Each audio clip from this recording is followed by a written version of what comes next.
Book authors are imaginative architects inviting readers to embark on journeys of the mind and heart. Dedicating this segment to venture on such journeys in our Journey podcast with your host, Smitha. Hello, everybody. I have DiMicco with me today. She is a mental performance coach who has utilized her experiences as a dual sport college athlete, military spouse, a business owner to help her clients gain the confidence, courage, and mental toughness they need in order to live the life they were meant to live.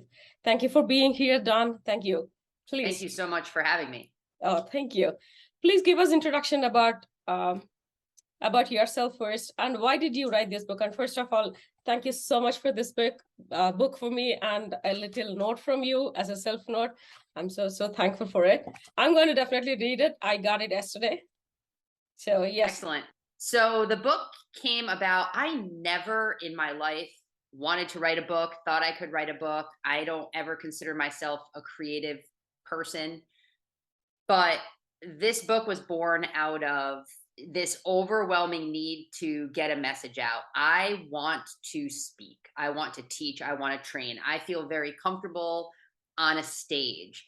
And I wanted to figure out what is the message that I want to put out. I have a lot of things to say. I've learned a lot through my life.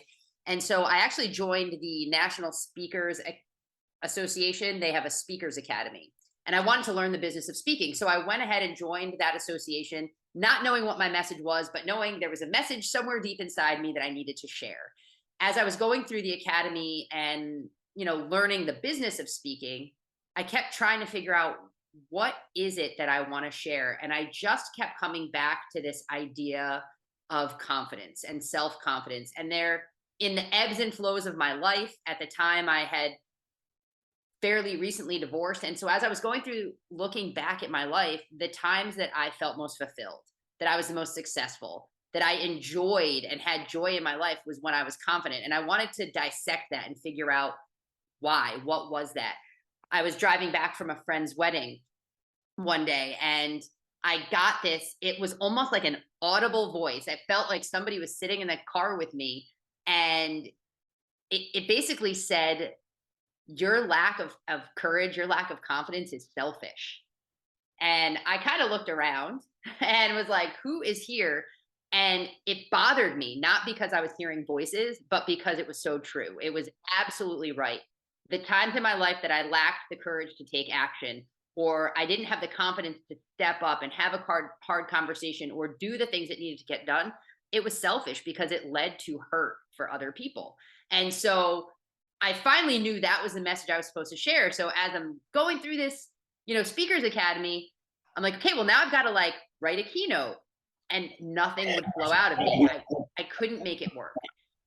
We had, speaker after speaker come in teaching the course, and many of them talked about the benefits of having a book, right? There's so many benefits to having a book. It's a great way to get a message out. It's a great way to reach a bigger audience. But as a speaker, it's a great way to build credibility, to have material that you can utilize. And so I thought, yes, I need to write a book. And I couldn't do it. It wouldn't come out of me. And so then I was like, okay, God, you maybe are telling me something. Maybe I misunderstood. This isn't the path I'm supposed to take. So I went and I hired a coach, and we were working together on gaining some clarity on what I do. I was working on building a coaching program that centered around the idea of confidence was in it, but it was more overall mindset, overall the idea of now incorporating the skills and the lessons I learned through basketball, how to take that mindset and mentality into sales, how to take the things that I did as an athlete and translate it into real life. And so I was working on this program. I was developing a coaching program and course and all the things that went with it. And then it was visceral. I felt like I was doing the wrong thing. I needed to stop. Something was wrong inside. And of course, my coach was phenomenal. And she was like, well, of course you're going to feel not right. This is a scary thing, right? Whenever you do something scary, it doesn't feel right. But this felt different than that. My body was telling me, stop. You're not supposed to be launching this other program. And I was literally about to launch it. I spent 6 months building it. And as I'm having a panic attack about it, my coach was away for 2 weeks. and like on a speaking tour, and I couldn't get in touch with her. I called a really good friend of mine in this panic mode, telling her like, I'm afraid to launch this course because I'm going to sell it and I don't want to fulfill it. That's not what I'm supposed to do, at least right now. That material is being used. That material is actually going into my next book. And I told her that I need to write this book. For whatever reason, this book is still on my mind. It had been a year and I just had put it aside without making any progress. And she was like, of course you're supposed to write the book. And I was like, but it didn't work. And she just kind of laughed at me and she said, as we're having this conversation, I was telling her all of these things. They just started spewing out of my mouth. Like, and I know this one part that I really wanted to work on, I was all wrong. And I know what it's supposed to be now. And as I'm telling her this, she just laughs at me and she said, look, you were always supposed to write the book. You just weren't ready to write the book at the time. She said, look at what's happened over the course of this year, because it had been about a year's time at that moment. She's like, look at what's happened over the course of the year. Look at how much you've grown. Look at how much you've had to succeed and how much you've had to fail in order to really be able to write the book. In the meantime, through all of this, I've actually also come out. So ironically, I was trying to write a book about confidence all while I was in the closet. That doesn't, like, it doesn't jive. It doesn't work. And so when she's telling me that, I'm like, okay, well, my coach is away for 2 weeks, so I'm just going to sit down and write this book. And I actually wrote it in 2 weeks. Wow. And I had a friend who was just starting her copywriting business and didn't have a bunch of clients yet. And so I was like, hey, do you want to edit my book? So between the two of us, I wrote it in 2 weeks from the time I started writing to the time the first sale happened on Amazon. It had been just over 2 months, which was kind of a little bit insane. Seriously, I can't even like get my head around to even think and put one paper together in 2 months. Now, granted, I wrote it in about 2 weeks, but it had been something that had been in my heart and had been in my mind for a year. Like I had been working through some of the pieces. When you look at the book, it's not super long. You know, it's got nice spacing. It's a simple, easy read. My intent was I want something that's readable, that you can get through in one sitting, but then you have to go back and do the work, because that's the important part, especially in a personal development book. There's got to be work. And so there's a lot of questions in there. So there's a lot of spacing, right? It's not like this big, crazy, gigantic book, but the content's there, the message is there. And when it's in your brain and you just sit down for 2 weeks, it just kind of came out. It's awesome. In Amazon site as well, I have seen this. I mean, this is the same message you have at the bottom, back of your book. I wanted to ask you a question like, develop courage and confidence. Can you give us one tip or anything for you to say like, okay, this is how you can develop your courage or confidence for something that you're struggling for a long time? Right. So the idea is that a lot of times people think that in order to do hard things and scary things, you have to be confident. And really, it's the opposite. You need to do the scary things in order to be confident. And so throughout this book, I talk about the brave way. And brave is actually an acronym in the book for ways that you can start to develop that courage, that confidence will start to grow. And the more I think about it, I start with B, which is body. But if I was to pick what's the most important, probably right now in my brain, one is alignment, right? If we're not in alignment with who we are, right? And for me, that meant coming out. For somebody else, it's going to be something entirely different. If we're not in alignment, then we can't be living to our fullest. We are not authentic, and we're not authentic. You can't be confident. But the other, and I'm actually was just finishing before we got on writing part of the next book. In this book, I call them VIP. And it's those very important people and those very important partnerships. And all I can think about is the times that I've done scary things, right? The times that pushed me the most outside my comfort zone, I did it with other people. And it's when you're intentionally surrounding yourself with the right people that are doing the kinds of things you want to do, that are leveling up in the areas you want to level up. It makes those scary things a little less scary. They're still scary. You still got to push yourself to do it, But when you're around people that are doing it and you're seeing it, it makes it a lot easier. Now, of course, it's going to get more complicated than that. And in the book, it does walk through a whole bunch of other keys. But probably that's like the biggest advice I can give anybody is make sure you're being intentional about who you're spending your time with. I never wanted to write a book. And ironically, I don't even know how many friends I know right now that have written books, right? Like when you're around people that are doing that, you're like, all right, well, that's what I'm going to do. True. Which is just kind of crazy. So yeah, I mean, just being around the right people and being around people that are confident, being around people that are doing scary things, it just takes you to a different level without you even having to do a whole lot. That's so true. That's so true. I have experienced that for my own, so I know what you're saying. You're also mentioning about like being alignment with yourself or like being authentic for what you are. Mhm. For somebody who is actually like trying to understand what is that alignment, how do you explain that? It's when really basically everything kind of matches what you're saying, what you're believing, how you act, the things that you do, when they all kind of connect and make sense together. It's this is a kind of terrible example, but it's a little bit funny. When I first came out and I was first dating, the woman that I was dating had gone through, you've got to check each other out on social media, right? So she scrolled through all of my social media and we were talking on the phone after and she said, please do me a favor. And I said, okay, what's that? She said, never wear a dress again. and I was like, deal, no problem. But what she saw, and you could see, she goes, it's not that you didn't look beautiful, right? Like she said, but you could see how visibly uncomfortable you were. Yeah. And when you're uncomfortable, you can't be you. And how can you display any level of confidence? Yes. When I had a dress on, not just because the shoes were uncomfortable, but I kind of walked around funny. I walked around closed up.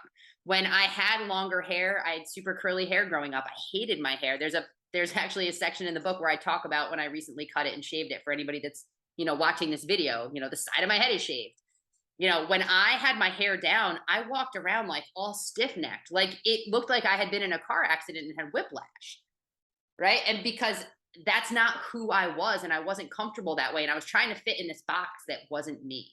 And so it's when you can align everything, how you dress, how you act, who you spend time with, the goals you're pursuing, the jobs that you have, the words that you use, when they match, it's a whole different level. Now, that's not to say that, I can just wear a t-shirt wherever I go. I may have to dress up, but I can promise you I'm not wearing a dress ever again. She gave me permission, begged me almost to never wear a dress again. What is the process of writing this book like for you? Well, I did a lot of things wrong. So if your audience is trying to write their first book, I know, one of the first rules, right? The first rule, know your audience, know who your audience is and what your message is. I did not know my audience. I did not know my message, but sometimes you have to do things wrong to get it right, in my opinion. And I felt such a strong calling and such a strong leading to just get it out, just write it, get it done. My book ended up, while the intent was to touch and reach audiences, this first book was really mostly about me, just me getting it out there, doing something that's kind of scary, right? Living what the book's telling me to do is taking that courageous action. So typically it's, know your audience. My audience did reveal itself. My main audience is people that need that need personal development, but don't know it. This book isn't necessarily for that person that's like that personal development junkie that's constantly reading. You'll gain something from this. You'll get some different perspective, but this is really for that person that needs it and doesn't even know it. Right. A lot of the women that read this book came back to me and they read it because they knew me. They follow me on Facebook, so they bought it. And I would get messages saying, this is the book I never knew I needed. I didn't realize that I was living this life that was kind of stagnant, because women do that. I don't have kids, but I was married to somebody in the military. And so my life ended up being around supporting him and his career and moving and doing things for him. And then finally, when I had the opportunity, when he retired, to do whatever I wanted, I didn't even know what that was. And I didn't realize that I wasn't moving forward. And then I was just kind of like living. It wasn't a bad life, but it wasn't the life and the fulfillment that I could be having. And those are the women that are kind of like finding a little bit of an awakening when they read this. The mom who, all their kids are now gone, they're grown and gone. Now what? What's that next step look like? And it's not just for like a career, crazy driven goal focused person. It's just, how do I take my life to the next level and be fully fulfilled? You also mentioned like about core values. What are your core values? I've been defining them a lot. Integrity is huge, right? Doing what you say, but not just doing what you say for others, but particularly yourself, keeping the commitments that you make. I have heart, right? Loving and doing things with my whole heart, which I didn't always do. Let's see, what else did I have? Have a couple listed, and I don't want to stray from what they were. Other is, keeping commitments and staying disciplined. Being disciplined is huge. It's how we get ahead and do anything in life. It's living authentically always. And those are my main big four. And then I'm going to find it in the book and say those were not my four that I wrote. But it's really, and that's the other cool thing. They evolve and grow as we evolve and grow. Yes. Things change. But yeah, those are like key. Making integrity is huge. I was about to say that, like, as we grow and learn, get that wisdom, we'll always keep changing. Absolutely. We always say, I mean, I have been hearing like, yeah, the main core personality won't change. I don't think it is true. I mean, growing up, we might have a different personality, but once we start learning things around and we wanted to become more, we wanted to do more, then our personality also gets changes according to what we are seeing as valued at the time. Right. Well, and where our focus is. Yes. That's going to matter a lot, right? A lot of times, maybe we didn't always have integrity, but that's something that's really important to us and we want it. And so we're more intentional and more focused. And I do think that we can change and evolve. Are there certain things that are going to remain true forever? Maybe.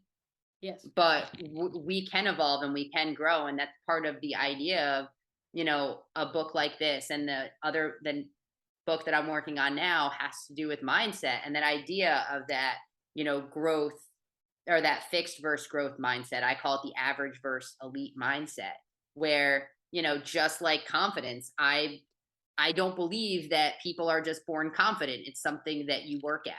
Maybe people are predisposed to being more confident, but if you don't do the work, you're not confident. It can ebb and flow, just like mindset. There are times in my life where my mindset was so darn solid. And then there are times where I'm just a mess. And so it's something that I have to work at all the time so that I can stay at a high level.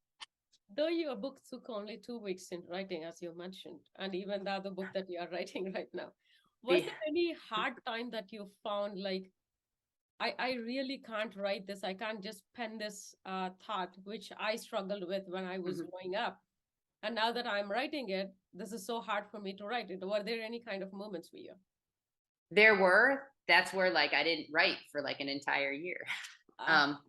Well, so in the personal development space, it's kind of crazy now that we have this AI stuff and all this chat GPT. Oh my goodness. Like, it's like, okay, this is what I'm trying to say. Like, give me some thoughts on how to say it, right? And then I'm looking at it, I'm like, that's literally what I was trying to say. And so it's really helpful to have some of those prompts and ideas. That's also really challenging to not just be like, okay, chat, write all of the things, right? To make sure that you're not doing that, but using that as a prompt. But for me, I think a lot of it is, and I do talk a little bit in this book about having to let go of perfection. And I think that's where a lot of authors and the people I've met have struggled, and where the procrastination comes in. Where to me, I'm all about very messy, very imperfect action. You just have to do the things, right? Like I said, I did so many things wrong with this book, but I have a book. Yes. And I have a book that, I haven't had thousands of people read it. I've had a couple hundred people read it, and it's impacted, If it impacted one life, I would be excited. It's impacted more than that.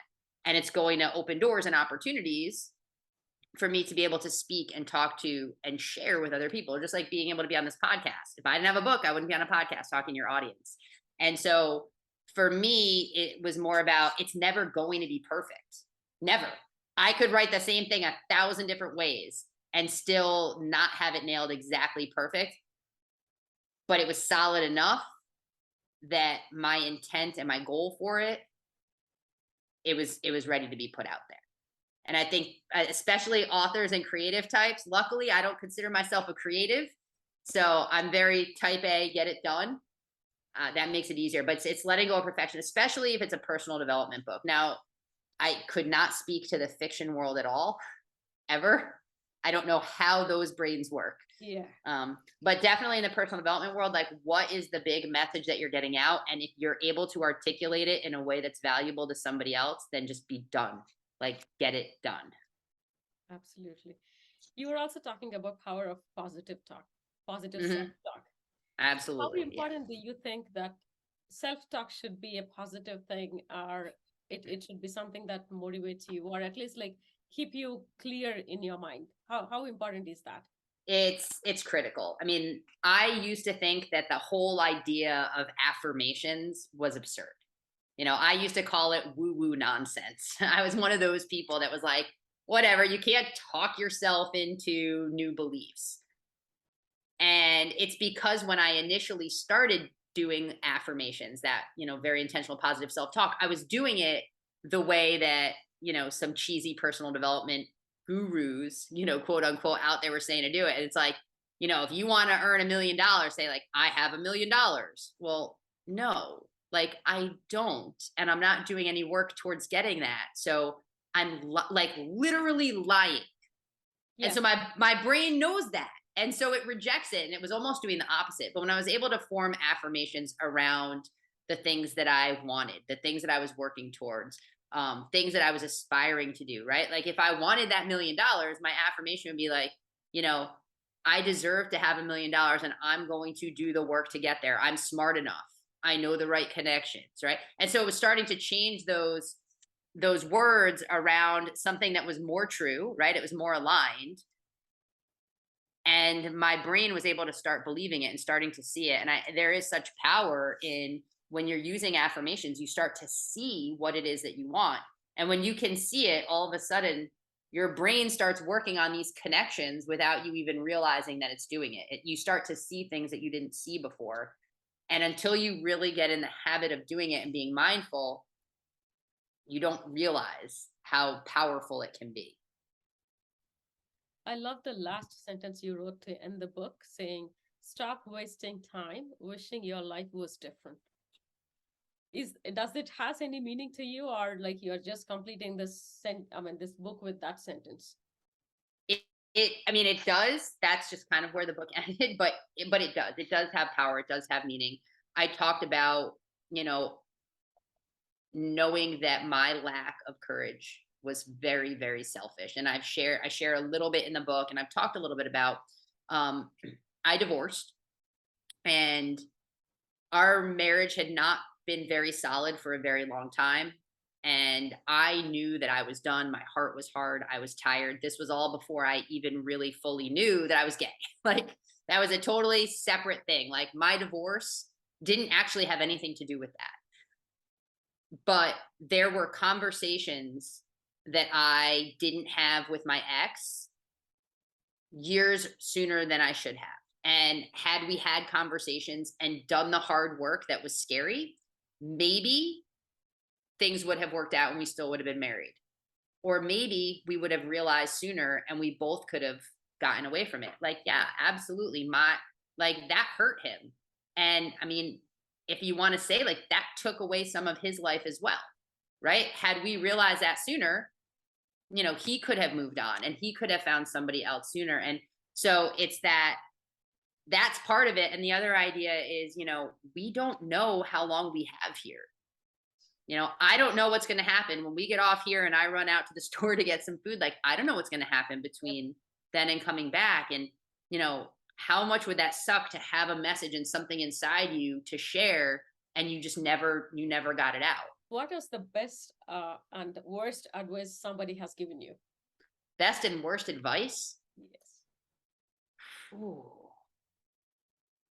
I think we're going to go with don't wear a dress ever again as the best.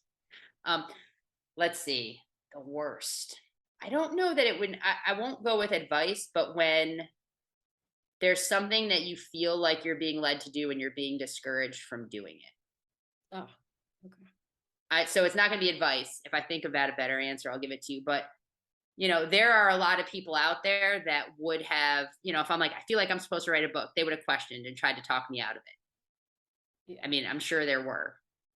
Actually, there were. I know there were. And I'm like, no, this is something I feel like I'm supposed to do. So I think it's trying to talk people out of their dreams and desires and aspirations or their goals, right? So when somebody does that, that's awful. Now, there are people out there that you're like, that's a really bad idea, right? And we talked about surrounding yourself with the right people. I do think it's important to speak up, but not in a discouraging way, but maybe like, hey, like, have we thought about this? Do we have time? Like, okay, you can talk to me about it. That might be the terrible advice. And then I joke about the don't wear a dress, but I do think, the deeper meaning of that is just be Yourself. you. Yeah. Be yourself, because that's enough. Yes. Don't try to be somebody that you're not. That's what I was doing when I was trying to be somebody I wasn't. I was trying to fit in a box that didn't exist. That I put around me. I wasn't happy. I wasn't living life. Absolutely. How do you define love for you? Love? Ooh, dang, you are good. Thank you. That is a great one. Just love in general. Yes. I'm going to go with peace. For me, love is peace, whether it's romantic love, whether it's love of myself, whether it's love of family and friends. When I feel peace in my heart, like, that to me is love. Now, that peace is going to feel different when it's romantic, right? Yes. And when I love myself, and for me, that's when I loved myself enough when I was ready to come out, because I have a very strong faith. I converted to Catholicism very intentionally a little over 8 years ago. And so that, that whole scene with, church and where I was at. And so for me, that was a big struggle that I had. And I really struggled with myself, a lot of, I wouldn't say self-hate, but a lot of self-doubt. And when I finally came to peace with who I was, I knew I loved myself. I loved myself enough to know that it was going to be hard, but step out. Yes. Recognizing that and being authentic for it, as you mentioned, like having that courage to stand up for yourself is not easy. I No. definitely believe that a lot. What is success to you? I'm actually going to go with peace again. When you can feel good about where you're at, whatever that is, Okay. to me, that's success. Not complacency, right? Like I feel successful right now. I feel like I'm doing the things I'm supposed to be doing. Am I making, am I earning what I want to be earning? Heck no. Can I be doing a lot of things better and differently? Can I be hitting more goals and challenging myself more? Absolutely. But I am at peace with where I'm at because I'm doing what I love, and I have the ability to impact people in the way I want to impact them. And so for me, success is, finding what it is that you love and then doing it, whatever that is, and doing it wholeheartedly. And maybe it doesn't necessarily have to be career, but maybe it's, like you want to find a partner, right? Like if you find that partner and you love wholeheartedly, like that's success. What is fulfillment for you? I think, to me, I think fulfillment, I think it's very similar to success. And I think I feel most fulfilled when I have impacted somebody in a day. Impact is my word of the quarter. I do pick a word for the year. My word for the year is implement, right? I need to implement all the stuff that I've been learning, right? All the books that I'm reading, I actually got to do the stuff. But each quarter I pick a new word, and mine's impact, because I want to impact somebody every day. I'm not here in a, in a bubble just to serve myself. I was put here for a reason. I have some sort of message. I'm not 100% sure what that message is, but every day, if I, in my part of my mission is to instill courage, right? By living authentically, disciplined, consistent, and showing up every day. And if I do that and that encourages somebody else to do the same, like that's fulfilling to me. What is purpose for you, and what is purpose of your life? It's really cool that you asked that. So there was a book, and every time on a podcast, I forget to look up who the guy is, but he wrote it. It's called On Purpose. Jay And Shetty. Is it? Jay Shetty. This is a different book. It's not his. Oh, On Purpose is a video podcast on YouTube. Oh, okay.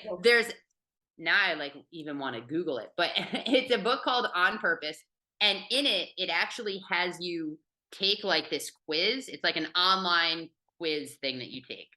And it basically like gives you a 2-word purpose for your life and says like, this is what your purpose is. After answering all of these like random questions and whatnot, you go through it. And it's funny because before I took that quiz, I was kind of on the quest, like, what is my mission? Why am I here? What am I supposed to be doing? Because I have a lot of different gifts and talents that were given to me, but I could never see how they all fit together. And my 2-word purpose a little over a year ago came back as instill courage. Oh, awesome. And that's sort of where the title of the book came, was the Courage Rising. Because I did want to talk about confidence. And I think after I saw that, it just was like, yup, that's my purpose, because I've had so many people, by living authentically and living out loud and sharing all of the things I do and the mistakes that I make, and it's given so many of the people that I've encountered the okay to do things for themselves. When they've been really unhappy in a job, to go for that other job because they've seen when I've made changes. And, people that were scared to, I do fitness and nutrition coaching, right? We're scared to finally step out and do something for themselves. Well, they watch me do it every morning. They're like, okay, fine, I'll go work out finally. So just by living and doing things and sharing them, I've been able to fulfill that purpose in so many ways. And so I love that I was able to, again, the idea of being able to write a book is able to get that message out there, and that message will be there long after I'm gone. Yeah. Yeah. What is gratitude to you? Gratitude. I mean, it's the cornerstone of our mindset and the cornerstone of our life. It's, being appreciative of what we have, being thankful for, the moments that we get to live, the people that we get to encounter, the situations that we get put in, the good, the bad, the ugly. Being able to use everything for some sort of good. Just having that open heart and open mind. What is forgiveness? That's tough. That is hard. For me, the biggest challenge I've had with forgiveness was really forgiving myself through a lot of just the challenges that I had faced over the last couple of years. But really, forgiveness is being able to let go. Just to me, it's being able to let go of hurts that you've experienced and being able to move on. We don't always have to forget. Like, there's some things that we just are never going to forget, but being able to let go and be at peace with them would be really forgiveness to me. That was a beautiful way to put it. I have not heard that answer before. Oh, well, thank you. Yeah, not exactly in these words, but everybody say like, yeah, forgiveness is not for others, it is for me. But what is that for me? Even if I wanted to practice forgiveness for myself, am I going to stand before the mirror and say like, okay, I forgive you, I forgive you? What is that for? What am I actually like? Right. What is that I have to look for in that? You put it so beautifully. Thank you. Thank you. Is there anything else that you wanted to share? Like, let go and get the book done. Give up that we know we're going to be imperfect, and it's coming to that acceptance. And if you have, you're putting out a podcast, so clearly you're still getting a message out, but you've got bigger messages for the world to hear. Like, you can see it's locked in there. You're like looking for like this magic key. Like, you already have it. You have everything you need. It's getting it out there and giving up the perfection And the biggest key is just continuing to take action. When you're scared, you take action. Now, it might not be the action that you need to take in that moment, but if you can take one small action, it can start to snowball, right? Like it can start to just gain momentum by just whatever that next small thing is. Whether it's, you've got to sit down and just write, whether you got to figure out the title, whether you just got to talk it out with somebody, but just keep taking that next small action until you can get it done. It's not going to be perfect. Thank you for tuning in, and you can find me on all the socials at Smitha Gunturi and the show notes for any resources mentioned. See you next week. Take care.